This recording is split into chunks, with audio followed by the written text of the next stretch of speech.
함께 사도신경으로 신앙고백 드리겠습니다. 전능하사 천지를 만드신 하나님 아버지를 내가 믿사오며 그 외아들 우리 주 예수 그리스도를 믿사오니 이는 성령으로 잉태하사 동정녀 마리아에게 나시고 본디오 빌라도에게 고난을 받으사 십자가에 못 박혀 죽으시고 장사한 지 사흘 만에 죽은 자 가운데서 다시 살아나시며 하늘에 오르사 전능하신 하나님 우편에 앉아 계시다가 저리로서 산자와 죽은 자를 심판하러 오시리라. 성령을 믿사오며 거룩한 공회와 성도가 서로 교통하는 것과 죄를 사하여 주시는 것과 몸이 다시 사는 것과 영원히 사는 것을 믿사옵나이다. 아멘. 찬송 391장 찬송가 391장 오 놀라운 구세주 같이 찬양 드리겠습니다.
그 구원의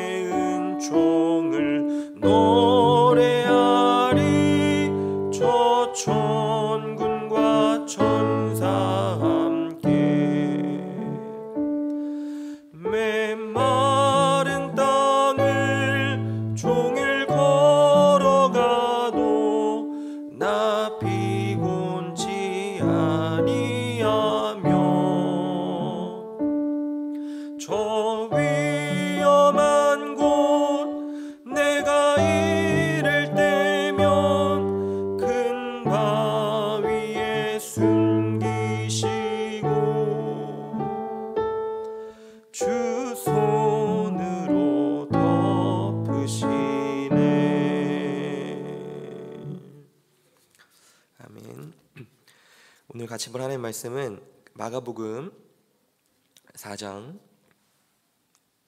35절부터 41절까지 말씀입니다. 마가복음 4장 35절부터 41절까지 말씀 제가 봉독하도록 하겠습니다. 그날 저물 때에 제자들에게 이르시되 우리가 저편으로 건너가자 하시니 그들이 무리를 떠나 예수를 배에 계신 그대로 모시고 가매 다른 배들도 함께 하더니 큰 광풍이 일어나며 물결이 배에 부딪혀 들어와 배에 가득하게 되었더라. 예수께서는 고물에서 베개를 베고 주무시더니 제자들이 깨우며 이르되 선생님이여 우리가 죽게 된 것을 돌보지 아니하시나이까 하니 예수께서 깨어 바람을 꾸짖으시며 바다더러 이르시되 잠잠하라 고요하라 하시니 바람이 그치고 아주 잔잔하여지더라. 이에 제자들에게 이르시되 어찌하여 이렇게 무서워하느냐 너희가 어찌 믿음이 없느냐 하시니 그들이 심히 두려워하여 서로 말하되 그가 누구이기에 바람과 바다도 순종하는가 하였더라. 아멘. 오늘 본문에 앞선 이 마가복음 4장 전체를 보시면 당시 상황을 좀 그려볼 수가 있는데 예수님께서는 날이 저물 때까지 이 배 위에서 해변에 모인 청중들을 가르치셨습니다. 이 갈릴리 바닷가에 있는 배 한 척을 빌려서 그 위에 오르셨고 그런 다음에 바닷가에 서 있는 무리들과 간격을 조금 두신 다음에 여러 가지 비유와 진리를 가르치셨습니다. 수많은 사람들이 바닷가에 앉기도 하고 또 서기도 하면서 배 위에서 가르치시는 그 예수님을 주목하여 쳐다보았을 것이고 대다수가 예수님의 그 말씀에 도취되어 있었을 것입니다. 그렇게 날이 거의 저물어 간 거죠. 그러자 예수님께서는 제자들을 명해서 그 배에 그대로 타시고 갈릴리 바다 건너편으로 가자 그렇게 말씀하십니다. 오늘 본문 35절과 36절이에요. 그날 저물 때에 제자들에게 이르시되 우리가 저편으로 건너가자 하시니 그들이 무리를 떠나 예수를 배에 계신 그대로 모시고 가매 다른 배들도 함께 하더니 여기 갈릴리 바다는요 남북으로 21km 동서로는 13km의 크기다라고 이야기합니다. 그러니까 바다라고 하기에는 좀 작고요 호수라고 하기에는 좀 큰, 그러니까 성경에서는 전통적으로 바다다 이렇게 이야기하지만 사실은 작지 않은 민물 호수입니다. 그리고 이 갈릴리 바다는 지형적인 특징이 있는데 그것은 이 지중해 해수면보다도 약 210m 정도가 더 낮은 위치에 형성되어 있다라고 하는 것이에요. 그러다 보니까 이 주변을 둘러싸고 있는 높은 산들이라든지 가파른 언덕이라든지 거기로부터 내려오는 찬 공기가 이 갈릴리 바다에서 나오는 그 뜨거운 공기, 그러니까 찬 공기와 뜨거운 공기가 만나니까 이 갑작스러운 돌풍 형상이 매우 작게 일어나는 곳이 이 갈릴리 바다였습니다. 그러니까 그런 바닷가를 지금 건너가고 있는 것이죠. 예수님께서는 배를 타고 가시다가 하루 동안 너무 지치셨으니까 잠이 드셨습니다. 그런데 아니나 다를까 갑자기 폭풍이 일어난 거예요. 37절을 보시면 큰 광풍이 일어나며 물결이 배에 부딪혀 들어와 배에 가득하게 되었더라. 그 배에 물이 막 들어차서 잘못하면 지금 배가 전복될 위기까지 처한 것입니다. 그러자 제자들이 너무 겁이 나서 주무시는 예수님을 깨우기 시작합니다. 38절이에요. 예수께서는 고물에서 베개를 베고 주무시더니 제자들이 깨우며 이르되 선생님이여 우리가 죽게 된 것을 돌보지 아니하시나이까 하니 주님 우리가 죽게 되었습니다 이렇게 이야기하는 거죠. 그러자 예수님께서는 깨신 다음에 바다의 풍랑을 꾸짖으시고 잠잠케 하십니다. 그게 39절이에요. 예수께서 깨어 바람을 꾸짖으시며 바다더러 이르시되 잠잠하라 고요하라 하시니 바람이 그치고 아주 잔잔하여지더라. 그리고 이어서 예수님께서는 제자들의 믿음 없는 것을 책망하십니다. 40절입니다. 이에 제자들에게 이르시되 어찌하여 이렇게 무서워하느냐 너희가 어찌 믿음이 없느냐 하시니, 그렇게 말씀하시자 제자들의 반응이 이렇게 기록되어 있습니다. 41절입니다. 그들이 심히 두려워하여 서로 말하되 그가 누구이기에 바람과 바다도 순종하는가 하였더라. 이것이 오늘 본문의 대략적인 스토리입니다. 저는 오늘 본문을 통해서 세 가지 정도 같이 생각을 해보고 함께 기도하면 좋을 것 같습니다. 첫 번째는요, 오늘 본문에 제자들이 작은 배에 예수님을 모시고 갈릴리 바닷가를 건너가는 그 모습이 성도가 교회라고 하는 작은 배를 타고 예수님을 모시면서 세상을 살아가는 것과 아주 유사한 모습이다라고 하는 것입니다. 다시 한 번 더요. 오늘 본문에 제자들이 작은 배에 예수님을 모시고 갈릴리 바다를 건너가는 그 모습이 마치 성도가 교회라는 작은 배를 타고 예수님을 모시면서 살아가는 이 세상을 살아가는 것과 유사한 모습이다라고 하는 것입니다. 그런 점에서 인생이란 바다와 같다는 점을 먼저 같이 좀 생각을 해보면 좋을 것 같습니다. 바다에는요, 순풍이 있는가 하면 폭풍도 있습니다. 평온한 면이 있는가 하면 정말 잔인하게 모든 것을 집어삼키는, 생명을 앗아가는 그런 무서운 면도 있는 거죠. 바다는 이 두 가지를 전부 다 포함하고 있습니다. 그런데요, 인생도 마찬가지입니다. 형통한 날이 있는가 하면 곤고한 날이 있고요, 성공이 있는가 하면 실패도 있습니다. 그리고 성경은 하나님께서 이 두 가지를 나란히 병행하게 해서 인간으로 하여금 장래에 무엇이 일어날 것인가를 헤아리지 못하게 했다, 그렇게 이야기합니다. 전도서 7장 14절 제가 읽어드리겠습니다. 형통한 날에는 기뻐하고 곤고한 날에는 되돌아보아라. 이 두 가지를 하나님이 병행하게 하사 사람이 그의 장래일을 능히 헤아려 알지 못하게 하셨느니라.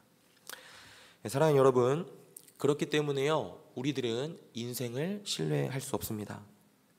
갈릴리 바다와 같이 갑작스럽게 돌풍이 부는 바다, 변덕이 심한 바다를 믿을 수 없는 것처럼 인생도 믿을 수가 없다라고 하는 것입니다. 그래서 하나님께서는요, 이사야서 2장 22절에 인생을 믿지 말라, 이렇게 말씀하셨습니다. 너희는 인생을 의지하지 말라. 그의 호흡은 코에 있나니 새말 가치가 어디 있느냐. 혹여나 지금 스스로 성공했다고 자부하고 계시는 분이 계실지 모르겠지만 그 성공을 믿지 말라는 것입니다.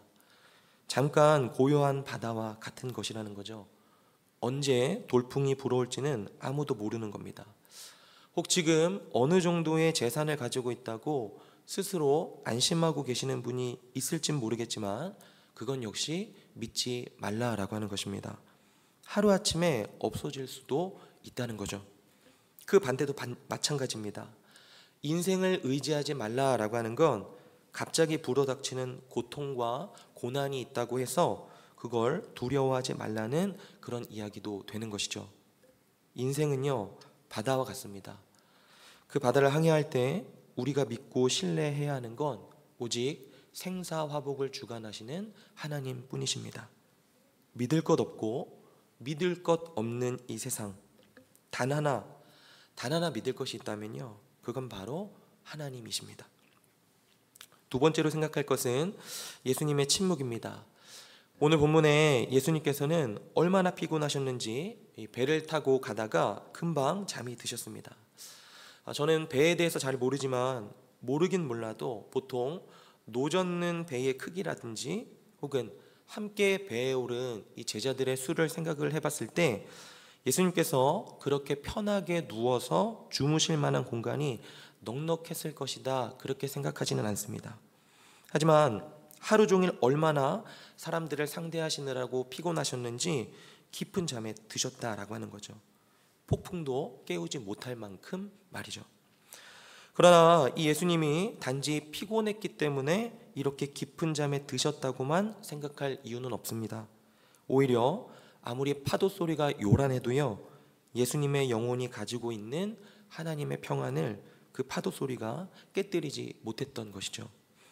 본문을 보면 물이 배 안으로 들어와서 물을 퍼내어야 될 그런 정도가 되었음에도 불구하고 예수님께서는 곤히 주무셨습니다. 어떻게 그렇게 주무실 수 있었던 걸까요? 그건 세상의 그 어떤 폭풍도 예수님께서 가지신 그 평안을 깨뜨릴 수 없었기 때문에 그렇습니다. 사도행전 12장에도 보면요, 사도 베드로가 감옥에 갇혀서 사형 날을 기다리고 있었을 때 똑같이 잠을 잤는데 얼마나 깊이 잠이 들었는지 천사가 와서 옆구리를 걷어차서 깨울 정도로 그렇게 잠이 깊이 들었다 기록합니다. 폭풍 가운데서도요, 깊이 잠들 수 있는 사람은 영혼의 평안을 누리는 사람인 거죠. 그런데 반대로 곤히 주무시는 예수님의 이 모습에 제자들은 대단히 원망스러워했을 것입니다. 야, 이럴 때 좀 일어나셔서 선생님이라면 우리를 이럴 때 좀 지도해 주셔야 되는 거 아닌가? 그냥 잠만 주무시고 계시니까 제자들이 원망스러웠던 거죠. 사랑하는 여러분, 오늘 우리들도 인생을 살아가면서 이런 때들이 있습니다. 상황이 너무 어려워서 하나님 그렇게 우리의 처지를 놓고 기도하고 또 하소연하는데 전혀 들어주시지 않는 것 같은, 침묵을 지키시는 것 같은 답답함을 느낄 때가 많이 있습니다. 정말로 너무 힘이 들어서요, 주님 좀 도와주십시오 그렇게 부르짖어도 아무런 응답도 없고 계속되는 침묵만 있는 때도 있습니다. 그러나 그때라도 꼭 기억해야 하는 사실이 있어요. 그건 바로 이 하나님의 침묵이 하나님이 안 계신다는 것을 의미하는 건 아니다라고 하는 사실입니다. 그리고 이것이 오늘 본문에서 이 제자들이 깨달아야 될 중요한 사실이었어요. 말하자면 침묵이라는 것이 부재를 의미하는 건 아니다라고 하는 겁니다.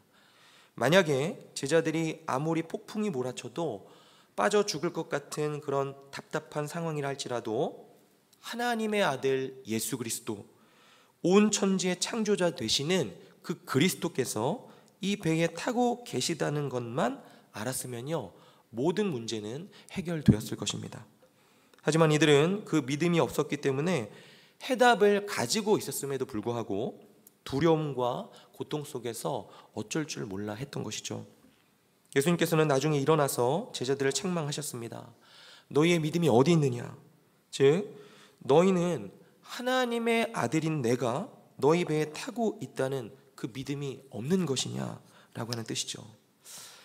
사랑하는 여러분, 성도들에게 있어서 중요한 것은요, 예수님이 침묵하시기 때문에 문제가 있는 것이 아니고 예수님이 나와 함께 침묵 가운데서도 동행하신다는 것을 믿지 않는 그 믿음 없음이 문제가 된다는 것입니다. 우리가 잘 알고 있는 시편 23편을 보면 내가 사망의 음침한 골짜기로 다닐지라도 해를 두려워하지 않을 것은, 그 이유가 그가 나를 도와주시기 때문이 아니라 그가 나와 함께 하시기 때문이다, 이렇게 말씀합니다. 사망의 골짜기를 다니면 상처도 입을 수 있고 어떤 때에는 위기를 만날 수도 있지만, 그러나 이 시인 저자가 한 가지 분명히 아는 것은요, 나와 함께 하나님이 동행하신다. 아무리 그 골짜기가 어두워도, 아무리 파도 소리가 요란해도 하나님의 아들이 나와 함께 동행하신다라고 하는 이 믿음이 어떤 어려움과 고통도 두려워하지 않게 하는 용기를 주었다, 그렇게 시편 저자는 이야기를 합니다. 예수님께서도요, 나중에 고독 가운데 처할 때에 그분을 붙든 신앙이 바로 이것이었습니다. 나를 보내신 이가 나와 함께 하는도다. 내가 그의 기뻐하시는 일을 행함으로 그가 나를 혼자 두지 아니하시는도다. 하나님이 나와 함께 하신다라고 하는 이 신앙이 그리스도를 강하게 붙들어 주었습니다. 오늘날 우리에게 문제는요, 예수님이 그래 오냐 내가 곧바로 도와줄게 하고 당장 응답해 주지 않으시는 것에 있는 것이 아니고, 응답이 없는 가운데서도 그분은 나와 함께 계신다, 그분은 나와 함께 하신다라고 하는 이 사실에 대해서 우리들의 믿음이 너무나 약하다라고 하는 것에 있습니다. 주 안에 사랑하는 여러분, 아무리 풍랑이 심하게 몰려와도 깊이 피곤하게 그러나 평안하게 주무시는 이 예수님의 모습을 이 제자들이 믿음으로 바라보았다라고 한다면 절대 흔들릴 리가 없었을 것입니다. 마찬가지로 아무리 내가 가난하고 쫓기고 실패한다 하더라도 또 여러 가지 어려운 역경이 몰려온다 할지라도 눈을 조용히 감고 지금 나와 같이 동행하시는 주님이 어떤 모습인지를 생각한다면 우리들의 영혼은요, 우리들의 영혼의 그 평안을 어떤 것에서도 빼앗기지 않을 수 있을 것입니다. 마지막으로 예수님께서는 깨어나셔서 잠잠하라 고요하라 말씀하십니다.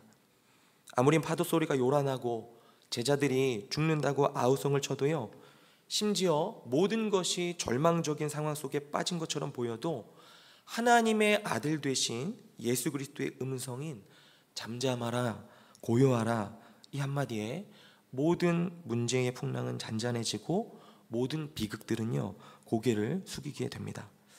하나님의 아들이 한번 말씀하시면요 모든 문제는 끝이 나는 겁니다. 파도가 365일 계속되는 바다는 없습니다. 마찬가지로 아무리 인생의 파도가 많다 하더라도요 날마다 파도는 없는 거죠.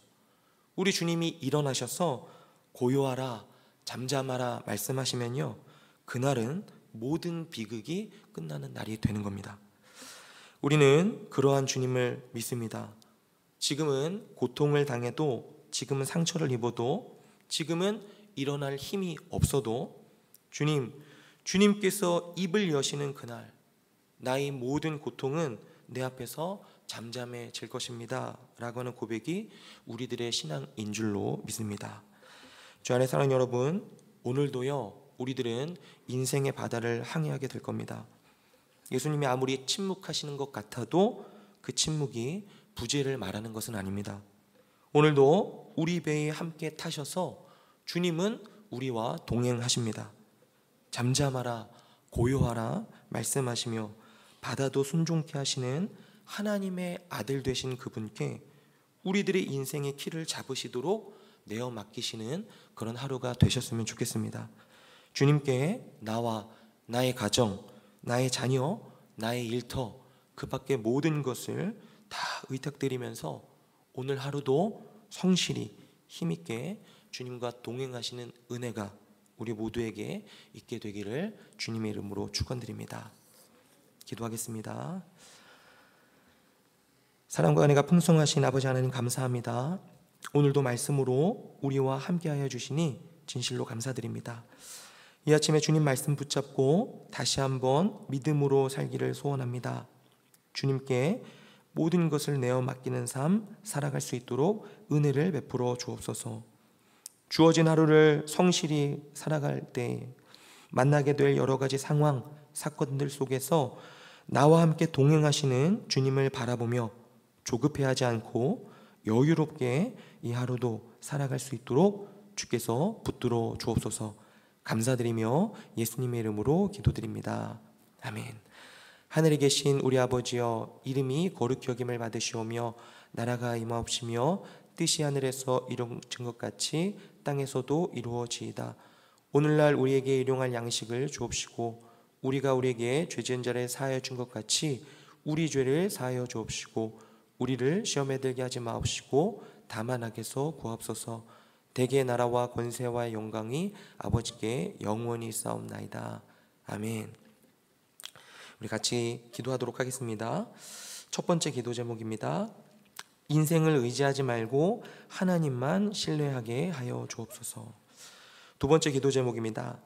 나를 보내신 이가 나와 함께 하신다는 믿음을 갖고 흔들림 없이 주님 기뻐하시는 일을 행하는 우리가 되게 하옵소서.